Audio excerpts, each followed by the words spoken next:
I want to welcome you to Ted Boccuzzi, another past president of the PMI Rochester. And for our 35th anniversary, we are interviewing our past presidents of PMI Rochester. So Ted, thank you very much for joining us. Thank you for having me. You're welcome. Ted was president from 2002 to 2003. So of course, we want to go ahead and jump in and find out more about what that year was like for PMI Rochester.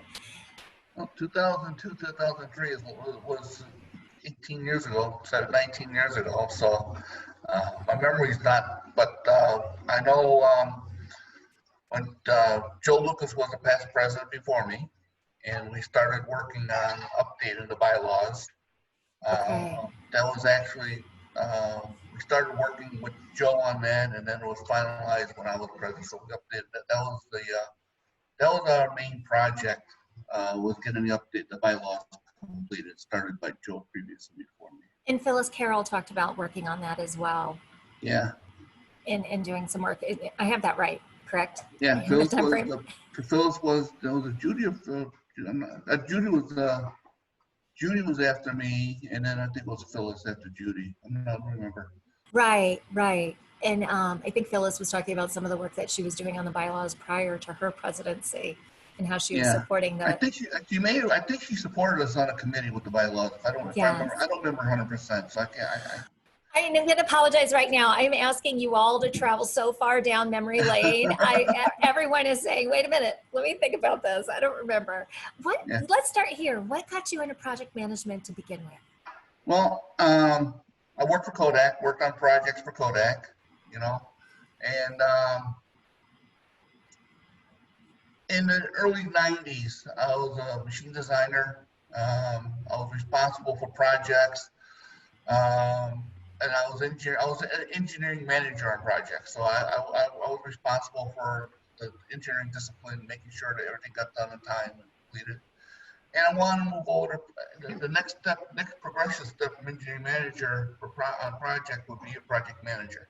And I wanted to make that next step. And as you learn from Randy Bako and some of the other previous past presidents, Eastman Kodak was pretty much the founder of the project chapter at the time. Right. And the project managers at Kodak were all members of PMI. So I just went there to network with other project managers so I can get my name known to these people and to a project manager. Nice. And did you make it to project manager? Yes, I did. Yes, I did. So we have to ask, well, two things. Let me start with why. Why did you want to go to project management? What was it about project management that looked appealing? The thing with me, I was always a good planner. Okay. Even as engineering manager, I was always a good planner, and I enjoyed planning. I still do today. When I do a project, my best contribution to the project is planning, and it usually more likely than not is going to be successful. Well, that's fantastic. And I get pride of the success. This is what I planned, and then looking back, what you planned and what you accomplished gives me pride. Yes. There's a lot of value in that. There's a lot of value. I planned this out. We did this. As an engineer, I got 3 patents with Kodak. Okay. In the film manufacturing process, so I had patents. There are things I've done in machine design that gave me the opportunity to apply for a patent. One of the patent was nominated for the Eastman Innovation Award. That's where three patents are selected annually and I was one of the 3 projects that was selected for this award. I didn't win it, but I was nominated for that award, which is pretty gratifying for me. Congratulations! Yes. Yeah. And when did you join PMI? 96. In 1996. Okay. Yeah. So was that after you had been, or prior to you moving into the project management role? I had to come PM. I wasn't a PMP yet. I became PMP in 2000. I became project manager in 2001. And then I Okay. got let go. Then I got let go from Kodak in 2002. So it wasn't that long. It wasn't that long of a time. You know, I asked Randy what his number was for I'm looking at my notes for PMP. It was, I think, 215. One of the first ones. Yeah, yeah. Do you remember what your number was? Yep, 215. Yeah. 121736. Wow. Still young. Still so early. You're like another founding partner of this whole initiative. So in 2000 you got your PMP. 2001 you got the project management. Yeah. 2002 I got let go by the Codex. company. Hey, I was low man on a totem pole, you know? Yes. So where did you go from there? From there, after 2002, I went to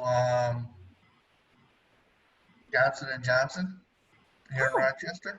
okay. Okay, I was a contractor. It was a contract position. It was a 3-year project. When the project was over, my contract was up.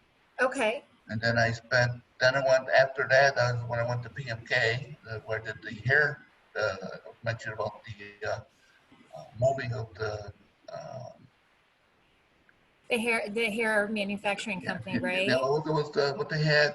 They supplied beauty supplies to the hairdressers in New Okay. York and New Jersey.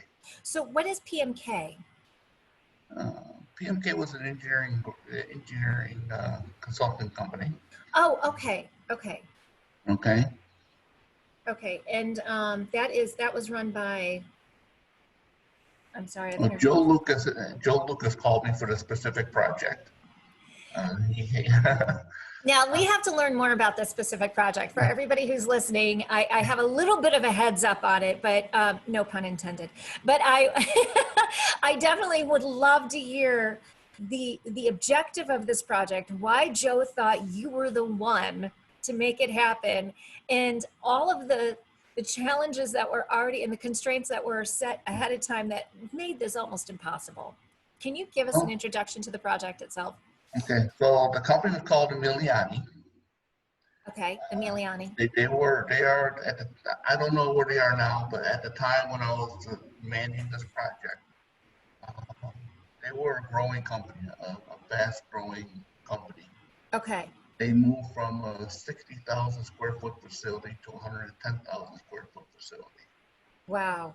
And in the 60,000 square foot facility, a lot of the tasks and everything were manual tasks.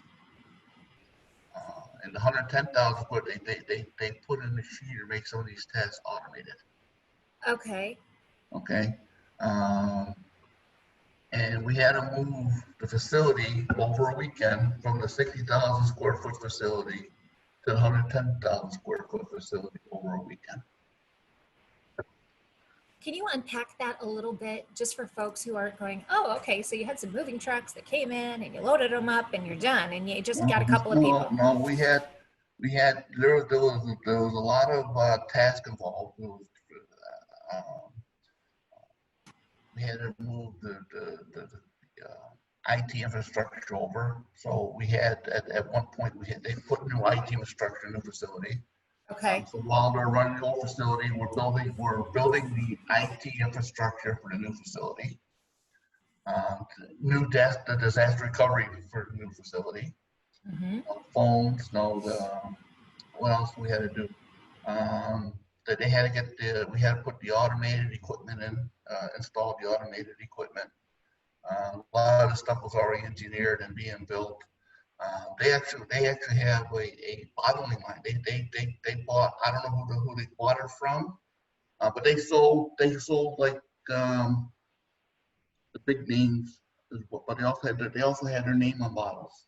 Okay. And they bought like a fork truck comes to this truck, take these big 500-gallon vats by a fork truck, bring the 500 gallons, and then they will fill them from the vats into bottles with their name on it. So there was all these hair supplies with their name on it, as well as the big names. They also supplied the big names too. Right. But if you want a more economical product, they had their stuff with their name on it, and they were doing very well.